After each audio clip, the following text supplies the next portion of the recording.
شرور أنفسنا ومن سيئات أعمالنا من يهده الله فلا مضل له ومن يضلل فلا هادي له وأشهد أن لا إله إلا الله وحده لا شريك له وأشهد أن محمدا عبده ورسوله يا أيها الذين آمنوا اتقوا الله حق تقاته ولا تموتن إلا وأنتم مسلمون يا أيها الناس اتقوا ربكم الذي خلقكم من نفس واحدة خلق منها زوجها وبث منهما رجالا كثيرا ونساء واتقوا الله الذي تساءلون به والأرحام إن الله كان عليكم رقيبا يا أيها الذين آمنوا اتقوا الله وقولوا قولا سديدا يصلح لكم أعمالكم ويغفر لكم ذنوبكم ومن يطع الله ورسوله فقد فاز فوزا عظيما أما بعد فإن خير الحديث كتاب الله وخير الهدي هدي محمد صلى الله عليه وسلم وشر الأمور محدثاتها وكل محدثة بدعة وكل بدعة ضلالة وفي رواية وكل ضلالة في النار وأعوذ بالله السميع العليم من الشيطان الرجيم يا أيها الذين آمنوا كتب عليكم الصيام كما كتب على الذين من قبلكم لعلكم تتقون وقال عليه الصلاة والسلام أيها الناس جاءكم شهر رمضان شهر مبارك يفرض عليه صيامه وقيامه وتفتح فيه أبواب الجنان وتغلق فيه أبواب النيران صدق اللہ ورسولہ صلی اللہ علیہ وسلم۔ تمام قسم کی تعریفیں و بڑائی اللہ رب العزت کے لیے ہے جو ہمارا حقیقی مالک، حقیقی خالق، حقیقی مدبر ہے۔ لاکھوں کروڑوں درود و سلام ہو محمد رسول اللہ صلی اللہ علیہ وسلم پر، جنہیں اللہ تعالیٰ نے سارے کائنات کے لیے رحمت بنا کر مبعوث کیا۔ میں اللہ رب العزت کی بارگاہ میں دعا کرتا ہوں کہ اللہ تعالیٰ جس طرح ہمیں اس مبارک مجلس میں جمع کیا ہے اسی طرح ہمیں جنت الفردوس میں جمع کریں، آمین یا رب العالمین۔ جب ہمارے درمیان غفلت پر غفلت کی زیادتی ہو جاتی ہے، ہم دنیا کے ریل پیل میں پڑ کے اللہ اور اللہ کے دین کے تعلق سے غفلت میں پڑ جاتے ہیں اور اللہ کے دین سے دوری پیدا ہو جاتی ہے، دل میں تقوی کی کمی محسوس کی جاتی ہے، اعمال میں درستگی، اعمال میں پختگی نہیں پائی جاتی۔ ایسے موقع پر اللہ سبحانہ و تعالی ایک مبارک مہینہ لاتا ہے جس کی آمد پر مومنین خوش ہو جاتے ہیں، اور جیسے ہی یہ مہینہ آتا ہے اللہ سبحانہ و تعالی اپنی رحمتیں، برکتوں کی دروازے کھول دیتا ہے، اور اللہ سبحانہ و تعالی اس مہینے میں اتنے لوگوں کو معاف کرتا ہے جن کی کوئی گنتی نہیں، اور ڈھیر سارے لوگوں کی گردنوں کو جہنم سے رہا کرتا ہے۔ آپ صلی اللہ علیہ وسلم کا طریقہ اور وتیرہ تھا کہ آپ صلی اللہ علیہ وسلم رمضان کی آمد سے پہلے رمضان کے آنے کی خوشخبری سناتے، اور رمضان کی آمد پر اتنے خوش ہوتے کہ لوگوں کو کہتے کہ اس رمضان کے مہینے کی تیاری کریں۔ عزیز ساتھیوں، لگ بھگ ہمارا بھی وہی معاملہ ہے۔ رمضان کریم کے ڈگر میں ہم کھڑے ہوئے ہیں، بالکل قریب ہے۔ ایسے موقع پر بندہ مومن کو کرنا کیا چاہیے؟ اسے کیسی تیاری کرنی چاہیے؟ اس کے اندر کیسا لگاؤ پیدا ہونا چاہیے؟ ان باتوں کی تفصیل سننے کے لیے ہم اس جمعے کے خطبے میں جمع ہوئے۔ اللہ سے دعا کریں کہ اللہ سبحانہ و تعالی ہم اور آپ کے دل میں رمضان کریم کی محبت ڈالے، اور اس مہینے کو حاصل کرنے کی ہمیں توفیق بخشے، اور اس مہینے کو حاصل کرنے کے ساتھ ساتھ اس مہینے میں چاق و چوبند تندرستی اور پھرتی کے ساتھ ہمیں زندہ رکھے تاکہ ہم اس مہینے کے فائدوں کو لوٹیں، آمین یا رب العالمین۔ عزیز ساتھیوں، یہ مہینہ آ رہا ہے، ہم کو کرنا کیا چاہیے؟ عزیز ساتھیوں، یہ مہینہ آنے کے لیے بڑی مشکل سے 10 دن ہیں۔ ہو سکتا ہے کہ ایک جمعہ آپ کو شعبان کا مل جائے، اور اس کے بعد ایک مبارک مہینہ، عظیم مہینہ آنے والا ہے۔ اس موقع پر سب سے پہلا کام جو ہم کو کرنا یہ ہے کہ ہم اللہ سے دعا کریں کہ اللہ سبحانہ و تعالی اس مہینے کو حاصل کرنے کی توفیق بخشے۔ کتنے ایسے ساتھی ہیں جو بڑے ہی چاقو چوبند تندرست تھے، اور جیسے ہی رمضان کا مہینہ قریب آنے لگا اللہ نے انہیں موت دے دی۔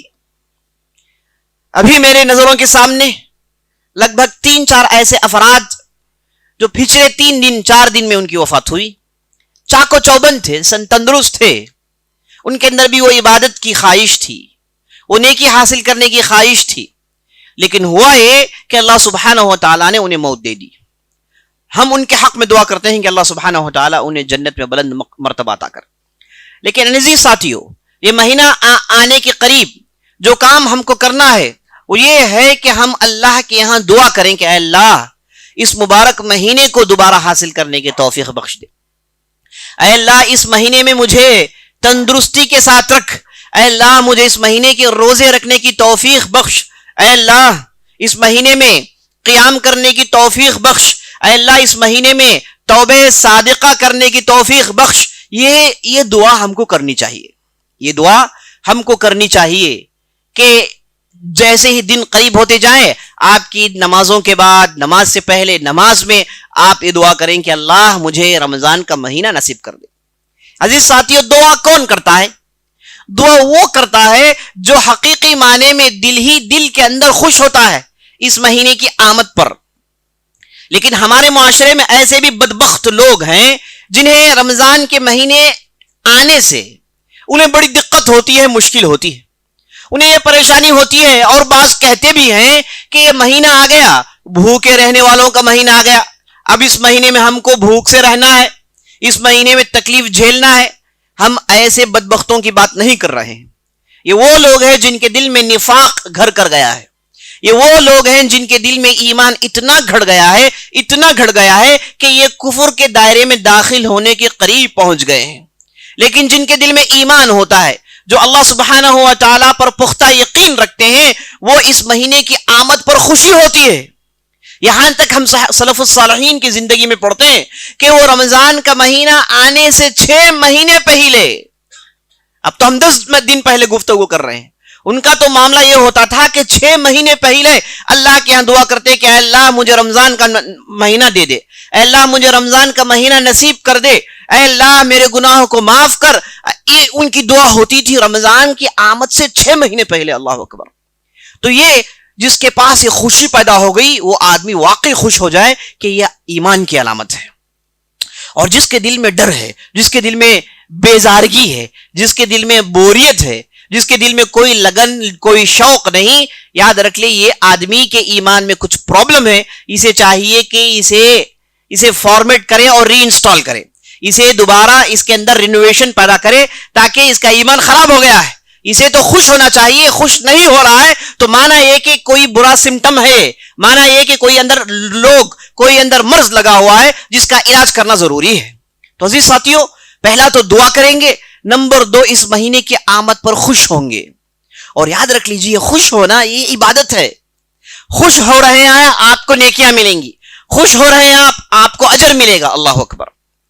اور جیسے ہی رمضان کا مہینہ آئے، جہاں آپ نے دعا کر لی، آپ نے خوشی کا اظہار کیا، اور ساتھ ساتھ آپ کو یہ عزم کرنا ہوگا کہ یہ مہینہ آنے کے ساتھ ساتھ میں اس مہینے میں میری دنیاوی کاموں کو بالائے طاق رکھوں گا، اور میں چاقو چوبند ہو کے پوری تندرستی کے ساتھ اس مہینے میں عبادت میں مگن ہو جاؤں گا۔ یہ اسے عزم کرنا ہے، یہ اس کے دل کے اندر پختگی کے ساتھ اس پر بھروسہ پیدا کرنا ہے کہ آنے والا اس مہینہ، اس میں میں عمل کرنے والا ہوں، آنے والا مہینہ اس میں میں عبادت کرنے والا ہوں، مجھے یہ عبادت کرنی ہے، مجھے قرآن کی تلاوت کرنی ہے، اور قرآن کی تلاوت میں کیسے کروں گا، کہاں سے شروع کروں گا، اور ایک دن میں کتنا پڑھنے والا ہوں، کون سے ذکر و اذکار میں کرنے والا ہوں، کون سے خیر کے کام میں میں حصہ لینے والا ہوں، کون سے اچھے کام ہے جس میں بڑھ چڑھ کر میں حصہ لینے والا ہوں۔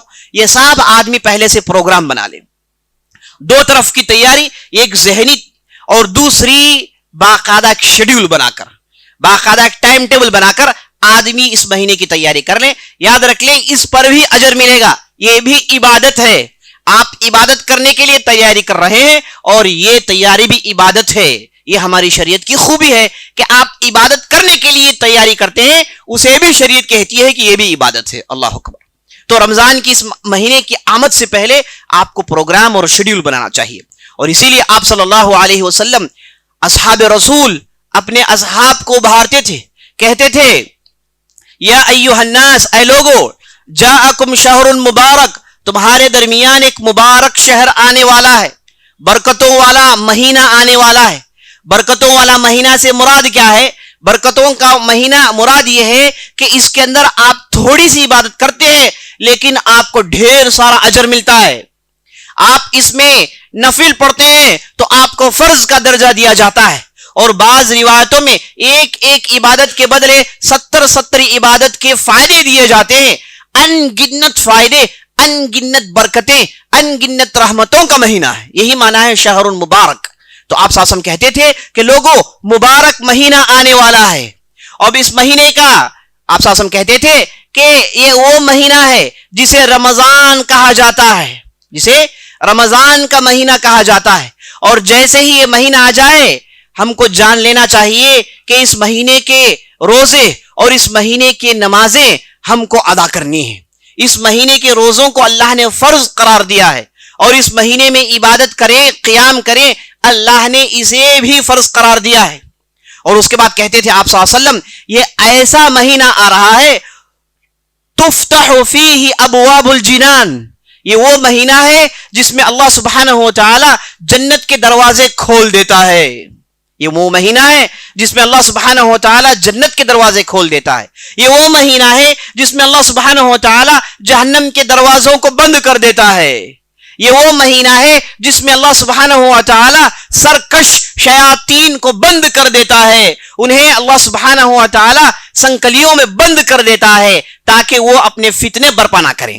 اسی لیے رمضان کے مہینے میں ہم دیکھتے ہیں کہ آدمی جتنا بھی گیا گزرا مسلمان ہو لیکن وہ کم از کم روزہ رکھنے کی کوشش کرتا ہے, کم از کم روزہ رکھنے کی کوشش کرتا ہے, اور کم از کم کچھ نہ کچھ عبادت کرنے کی کوشش کرتا ہے. کچھ نہ کچھ اس کے دل میں نرمی پیدا ہوتی ہے. یہ اس وجہ سے کہ اللہ سبحانہ و تعالیٰ نے اس مہینے کے سرکش شیاطین کو اللہ نے بند کر دیا. تو بھڑکانے والے, بہکانے والے, ورغلانے والے شیاطین کو اللہ نے بند کر دیا. اس لیے کمزور ایمان والوں کو دوبارہ غور و خوض کرنے کا موقع پیدا ہو جاتا ہے. تو آپ صلی اللہ علیہ وسلم اس انداز سے صحابہ کو خوشخبری سناتے تھے. اب ہمارا معاملہ یہ ہے کہ ہم رمضان کے مہینے آنے کے بعد رمضان پر گفتگو کرتے, جبکہ 4-5 دن نکل گئے, جبکہ ایک ہفتہ نکل گیا, ایک مدت نکل گئی, اور پھر سوچتے ہیں رمضان میں کہ ہم تو چھوڑیے, شروع کا ایک ہفتہ تو چلے گیا, اس کے بعد کا ہفتہ کوشش کرتے ہیں. اب وہ ہفتہ آتا ہے تو 10 دن نکل جاتے ہیں, کہتے ہیں کہ پہلے کا 10 دن تو چلا گیا, اور بعد کے 10 دن میں کوشش کرتے ہیں, اور بعد کا 10 دن آیا تو کپڑے اور دوسرے چیزوں میں مصروف ہو گئے, پھر کہتے ہیں کہ آخری کے 10 میں ہم کام کریں گے. ایسے کہتے کہتے کہتے معاملہ لیلۃ القدر میں آ کے اٹکتا ہے.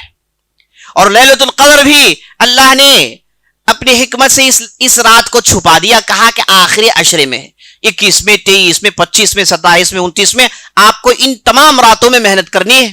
اور بعض بدبخت وہ سمجھتے ہیں کہ 27ویں کی رات ہی لیلۃ القدر کی رات ہے. اب اس رات کے انتظار میں رہتے ہیں اور اس رات میں کھانے پینے کپڑے پہننے میں رات گزر گئی, پورا مہینہ ضائع ہو گیا. یہ ان لوگوں کا طریقہ ہے جو غفلت میں پڑے ہوئے ہیں, جنہوں نے سیریس سے بڑے پورے چوکنا ہو کر انہوں نے اس مہینے کی تیاری نہیں کی, تو انہیں ان پریشانیوں کو جھیلنا پڑ رہا ہے. تو آپ صلی اللہ علیہ وسلم کا طریقہ یہ تھا کہ یہ مہینہ آنے سے پہلے اس مہینے کی خوبی بیان کرتے. اور دیکھیے اللہ سبحانہ و تعالیٰ نے اس مہینے کی خوبی میں کیا کیا. اللہ نے اس مہینے کا نام لیا قرآن کے اندر. اللہ نے کہا شہر رمضان الذي انزل فيه القرآن هدى للناس وبينات من الهدى والفرقان. یہ وہ مہینہ ہے رمضان کا مہینہ جس میں اللہ نے قرآن نازل کیا. تو یہ مہینے کی برکت, اس مہینے کی فضیلت, اس مہینے کی خوبی اس وجہ سے کہ اس میں اللہ نے اللہ کے کلام کو نازل کیا. بہت بڑی بات ہے, ایک ایسا معجزہ جو تا قیامت تک رہنے والا ہے. اس سے بڑا معجزہ, اس سے بڑا میراکل کوئی ہے ہی نہیں. تا قیامت تک اللہ اور اللہ کے رسول کا سب سے بڑا معجزہ یہ قرآن ہے عزیز ساتھیو. تو یہ مبارک کتاب, یہ مبارک بات, یہ مبارک اللہ کا کلام اس مبارک مہینے میں اللہ نے نازل کیا. اب یہ کتاب میں ہے کیا؟ ہدی للناس. یہ کتاب تمام لوگوں کے لیے ہدایت ہے. یہ کتاب کے اندر واضح روشن نشانیاں ہیں, اور یہ کتاب یہ کتاب بینات من الہدا والفرقان، یہ حق اور باطل کے اندر فرق کرنے والی ہے. فمن كان مريضا او على سفر فعدة من ايام اخر. اب جو لوگ بیمار ہیں، اب جو لوگ سفر میں ہیں، انہیں چاہے تو روزہ چھوڑ سکتے ہیں، بعد میں اس کا قضا کر سکتے ہیں. فمن شهد منكم الشهر فليصم. جو کوئی بھی اس مہینے کو حاصل کرے، اس مہینے کے روزے رکھیں، اس مہینے کے روزے رکھیں. اس کے بعد اللہ نے کہا یرید اللہ بکم اليسر ولا یرید بکم العسر ولتکملوا العدۃ ولتکبروا اللہ علی ما ہداکم ولعلکم تشکرون.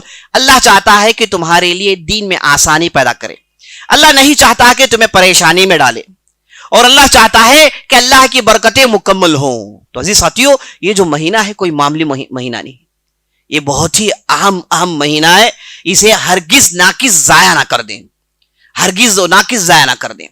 اور اس مہینے کو استقبال کرنے کا ایک طریقہ یہ بھی ہے کہ آپ اس مہینے میں جو عبادات کریں گے ان کے تعلق سے معلومات جمع کریں. بہت سارے لوگ ایسے ہوتے ہیں کہ روزہ رکھنے کے بعد بہت سارے ان کے ذہن میں سوالات آتے ہیں، اور رمضان کا مہینہ آ گیا، اب جو زکوٰۃ دینے کے لیے جو ان کا پروگرام ہوتا ہے وہ اس کے تعلق سے انہیں معلومات نہیں ہوتی، اور لیلۃ القدر کی فضیلت اور اس میں کیا کرنا ہے معلومات نہیں ہوتی. تو عقل مند آدمی یہ ہوتا ہے کہ اس مہینے کی تیاری میں پہلے سے اس مہینے کے بارے میں معلومات جمع کر لیتا ہے. روزہ کسے کہتے ہیں، کیا کرنے سے روزہ ٹوٹتا ہے، کیا کرنے سے روزہ نہیں ٹوٹتا، اور روزہ کھولنے کا بہترین طریقہ کیا ہے، اور سحری میں ہمیں کرنا کیا ہے. کھانا پینا تو ہم جانتے ہیں، لیکن اس کے علاوہ دوسری چیزیں جو ہم کو کرنا ہے، جو دوسری عبادتیں جو کرنی ہے، اس کے تعلق سے معلومات جمع کریں. آدمی معلومات مکمل جمع کریں، اس کے لیے بیانات میں جائیں، اس کے لیے کتابیں پڑھیں، اس کے لیے اہل علم، معتبر اہل علم کے لیکچر سنیں، تاکہ ان کے علم میں اضافہ ہو اور وہ اس مہینے کا ٹھیک ڈھنگ سے استقبال کر پائیں. تو عزیز ساتھیو، اس مہینے کے استقبال میں اس مہینے کے تعلق سے علم حاصل کرنا ایک بہت ہی اہم نقطہ ہے، بہت ہی اہم نقطہ. بعض پوچھتے ہیں کہ تھوک نکلنے سے روزہ ٹوٹ جاتا ہے، اور بعض پوچھتے ہیں کہ صبح 10 بجے تک اس سے پہلے آپ برش کر سکتے ہیں، اس کے بعد آپ برش نہیں کر سکتے. کتنے ایسے لوگ ہیں، ہے نا، کتنے ایسے لوگ ہیں وہ سمجھتے ہیں کہ سحری کو تاخیر سے کرنی چاہیے تاکہ آپ کا روزہ مکمل ہو جائے، اور تاخیر کرتے رہتے ہیں جبکہ خلاف سنت ہے. اور بہت سارے لوگ ایسے ہوتے ہیں کہ جو افطاری میں بیٹھ کے صرف کھانوں کے تعلق سے سوچتے ہیں. یہ جو اہم موقع ہے جہاں پر دعا کرنی ہے، اور ایسے موقع پر اللہ سبحانہ و تعالی بندے مومن سے راضی ہونے کا موقع ہوتا ہے، وہاں پر دعا کرنے کے بجائے وہ دوسری چیزوں کو لے کر سوچتے رہتے ہیں. اب رمضان کا مہینہ آ گیا تو اس میں شاپنگ میں کتنا وقت ضائع ہوتا ہے یہ بتانے کی ضرورت نہیں. لوگ کتنے مرتبہ دکان جاتے ہیں، نئے کپڑے پہننے کی تیاری ہوتی ہے، نئے کپڑے پہننا چاہیے، اچھی بات ہے، عید کے دن خوشی منانی چاہیے، اچھی بات ہے، لیکن اتنا وقت ضائع نہ کریں. اور عورتوں کا تو معاملہ یہ ہوتا ہے کہ بعض ظہر کے بعد پکانا شروع کرتی ہیں، عشاء تک پکاتی رہتی ہیں. ہاں انہیں روزداروں کا اجر تو ملے گا، لیکن اتنا وقت ضائع کرنے کی کوئی ضرورت نہیں. اسی لیے ٹھیک ڈھنگ سے اس مہینے کے تعلق سے معلومات جمع کرنا ضروری ہے، ایک اچھا پروگرام بنانا ضروری ہے. اگر ہم یہ نہیں کریں گے تو سوچتے ہی رہ جائیں گے، مہینہ نکل جائے گا. اور ساتھیوں، ہم جانتے ہیں کہ رمضان کا مہینہ کتنی تیزی سے گزرتا ہے، آنن فانن پلک جھپکتے ہی مہینہ نکل جاتا ہے. سوچتے ہی رہتے ہیں کہ فلاں کام کریں گے لیکن کچھ کر نہیں پاتے. تو اسی لیے پہلے سے تیاری کریں کہ اس مہینے میں جانے سے پہلے ہم کو کرنا کیا ہے، اور پہلے سے ہی آپ کا پورا پروگرام اگر متعین ہو تو آپ اسے پراپر ایگزیکیوٹ کریں گے تو انشاءاللہ مکمل فائدہ لے کے آپ باہر نکلیں گے. کون جانتا ہے، ہو سکتا ہے کہ آپ کی زندگی کا یہ آخری رمضان ہو. کون جانتا ہے کہ رمضان میں آپ پورے اللہ کے فضل و کرم سے زندہ رہیں، یا پھر اللہ کو اپنے پاس بلا لیں.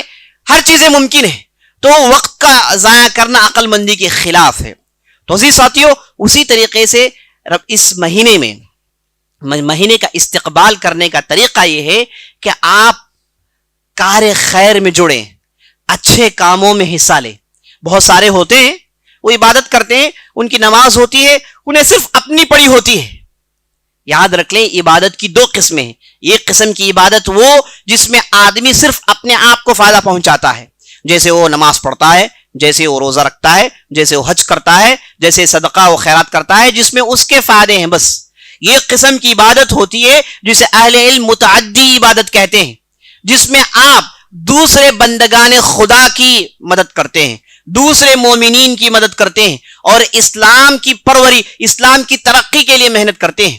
اسے کہتے ہیں عبادت متعدیہ، یعنی دوسروں تک پہنچنے والی عبادت. اور اہل علم نے اور اللہ سبحانہ وتعالیٰ نے اور نبی صلی اللہ علیہ وسلم نے اس قسم کی عبادت کو زیادہ فائدہ اور زیادہ ثواب والا بنایا.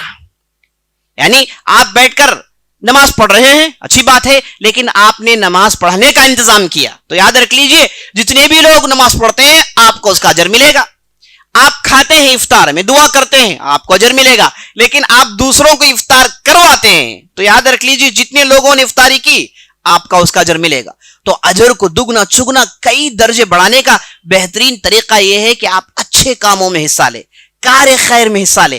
صرف آپ اپنی کام، اپنی زندگی یہ ہرگز نہ سوچیں، اس میں آپ کو فائدے بہت کم ملتے ہیں. یہ جو بچی کچھ زندگی ہے، یہ جو چھوٹی سی زندگی ہے، اس میں پتہ نہیں کتنے رمضان آنے والے ہیں، کتنا ہم فائدہ کرنے والے ہیں. اس لیے عقل مند کی سوچ یہ ہے کہ وہ کار عبادت متعدیہ، کار متعدی میں حصہ لے تاکہ وہ اپنے اجر کو دگنا چگنا ٹرپل 100 درجہ آگے بڑھا لیں. تو دوسروں کے خیر میں، دوسروں کے معاملات میں، کار خیر میں، اچھائی میں بڑھ چڑھ کر حصہ لیں جس سے بہت زیادہ فائدہ ہوگا. تو یہ طریقے ہیں جس سے ہم رمضان کا استقبال کرتے ہیں. اور آخری چیز جو اہم چیز ہے وہ یہ ہے کہ آدمی رمضان کا استقبال جہاں وہ سچائی کے ساتھ، شوق کے ساتھ، ایک پلان کے ساتھ، تیاری کے ساتھ مہینے میں داخل ہوتا ہے، ساتھ ساتھ اسے جو اہم چیز سوچنی یہ ہے کہ یہ مہینہ گناہوں کو معافی کروانے کا مہینہ ہے، گناہوں کی تلافی کا مہینہ ہے. تو اس مہینے میں جاؤں تو کیسے کیسے گناہوں کی بخشش کرواؤں، اور میں کیسے کیسے استغفار کروں، اور کیسے میں اللہ کے پاس میرے گناہوں کی معافی کرواؤں. اپنے گناہوں کو سوچیں، اپنے غلطیوں کو سوچیں اور اللہ کے یہاں قریب ہوئیں، اور اس سے کیسے میں استغفار کروں گا اور میں کیسے اسے توبہ حاصل کروں گا اس تعلق سے سوچیں. عزیز ساتھیوں، آج ہمارا تو معاملہ الٹا ہو گیا ہے. ہم میں سے اکثر و بیشتر لوگ ان کی نیکیاں یاد رکھتے ہیں، برائیوں کو بھلا دیتے ہیں، جبکہ حقیقت یہ ہے کہ آدمی اپنی برائیوں کو یاد رکھیں، اپنی چھوٹی چھوٹی غلطیوں کو یاد رکھیں اور اپنی نیکیوں کو بھلا دیں. اپنے کارے خیرات جس نے کیا ہے اسے بھلا دیں، اپنی یہ عبادت کو بھلا دیں، کیونکہ آپ نے عبادت کی اللہ کے لیے جو بھولتا نہیں. آپ نے اچھے کام اللہ کے کھاتے میں ڈالے ہیں جہاں پر کوئی بھی چیز ضائع نہیں ہوتی. ان اللہ لا یضيع اجر المحسنین، اللہ محسنین کے اجر کو ضائع نہیں کرتا. تو آپ نے جب اس کھاتے میں اسے ڈال دیا تو اب یاد رکھنے سے کوئی فائدہ نہیں. اس لیے اچھائی کو آدمی بھلائیں، برائیوں کو سوچیں. امام غزالی کہتے ہیں کہ ایک آدمی کو رونا چاہیے، اگر اللہ کے ڈر سے اسے رونا نہیں آتا تو اسے اس لیے رونا چاہیے کہ اسے رونا کیوں نہیں آتا، اسے رونا کیوں نہیں آتا. تو توبہ اور استغفار یہ میں اس مہینے میں کرنے والا ہوں. یہ اپنے گناہ، اپنے برائیاں اور اپنے جرائم، غلطیاں، ان چیزوں کو یاد رکھیں اور رمضان میں اسے پراپر ریسیپروکیٹ کریں کہ اس کے لیے میں کرنے کیا والا ہوں. اس مہینے میں اس غلطی سے چھٹکارا حاصل کرنے کے لیے میں کتنے مرتبہ استغفار کرنے والا ہوں، میں کتنے مرتبہ صدقہ خیرات کرنے والا ہوں. ان چیزوں کو سوچ کے اس کی بھی تیاری کریں جو کہ سب سے اہم تیاری ہے.